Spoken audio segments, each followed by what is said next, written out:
Chipo Muhamba.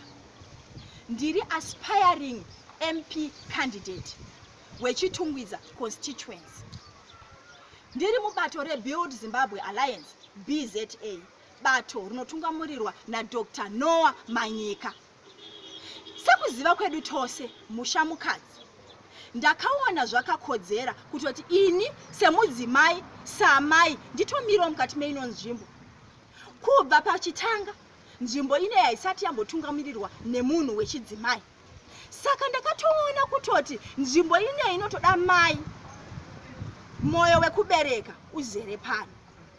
Ndiri munhu anoda nokufambira munhu wese, vakuru nevadiki, chembere neharahwa, vanobatikana nemiri, vatano, vanowana kunyangwe vanoshaya, child-headed families, ndinovada vose, uye ndinofamba navo.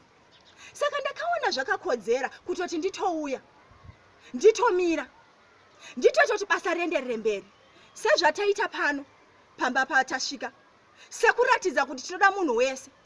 Tatsvaira chivanze, tabvisa masora, tatsvaira mumba. We have also donated some foodstuffs. Kuri kuratidza rudo rwaamai. Zvichemo zvose ndinogamuchira, nyaya dzose ndogadzirisa.